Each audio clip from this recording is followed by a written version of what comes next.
Welcome to our Resurrection Sunday celebration. Today, we gather not only to remember, but to rejoice, because the story of the cross did not end in sorrow, but in victory. The grave could not hold him, death could not defeat him. Jesus Christ is alive. This morning's celebration and presentation entitled Once and for All brings to life the greatest act of love in history, the sacrifice of Christ on the cross in the power of His resurrection. It is a story of redemption, a story of grace, and a story that changed everything once and for all. As we watch and listen, may our hearts be drawn back to Calvary.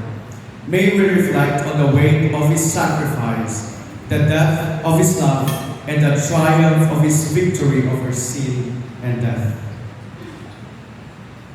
And may we be reminded that because He lives, we too can have hope, new life, and eternal assurance. Let us prepare our hearts in reverence and gratitude as we witness this musical offering. To God be the glory.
If you want to know someone's heart, observe that person's final journey. With his mission still before him, Jesus stopped his disciples and told them for the third time of his conclusive encounter with the enemy.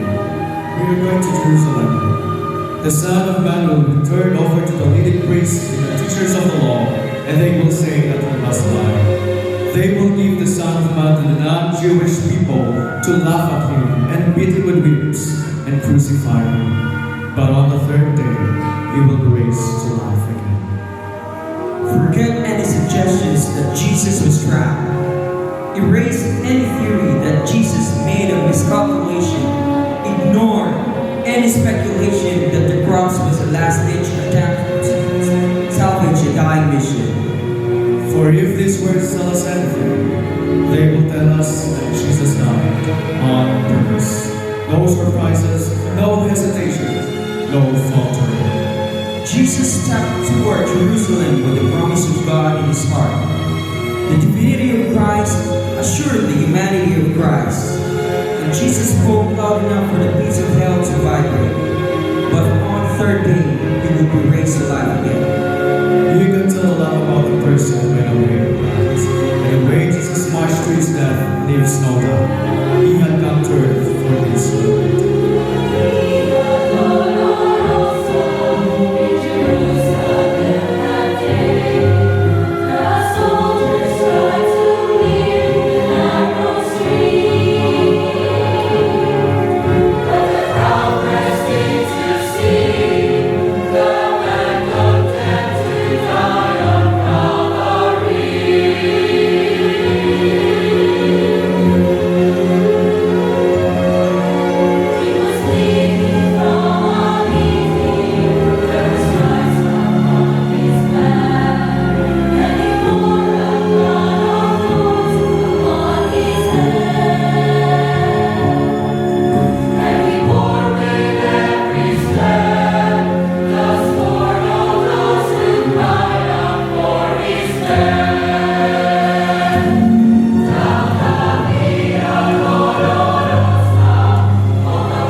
God is on a cross. The creator of the universe is being executed. Spit and blood are caked to his cheeks.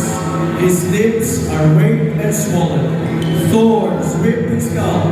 His lungs scream with pain. Taut nerves threaten to snap as pain twangs her morbid melody. Yet death is not ready. And there is no one to save him, for he is sacrificing himself. Far worse than the breaking of his body is the shredding of his heart. His own countrymen clamored for his death.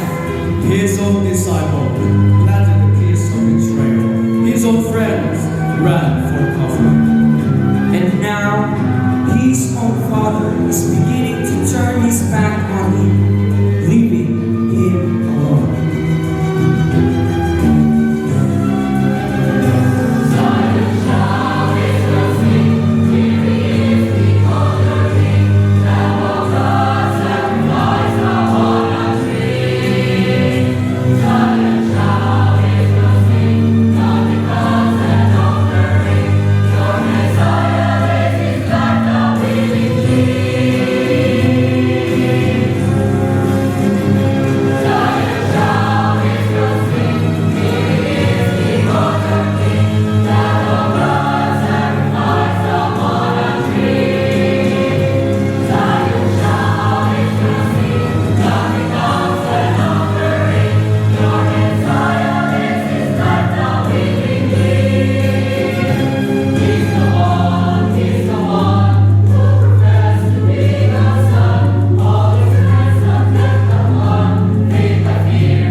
you can see.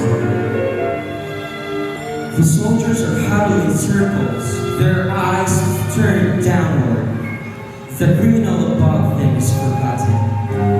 They gambled for some used clothes. The tunic, the cloak, the sandals are all up for grabs.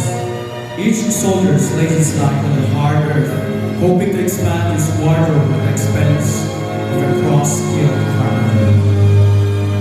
Here are common soldiers witnessing the world's most uncommon event, and they don't even know it. As far as they're concerned, it's just another Friday morning, and he's just another criminal. Come on, hurry up, it's my turn. Alright. This row is for the sandals. Casting lots for the possession of Christ. Heads down, eyes down, cross forgotten.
personal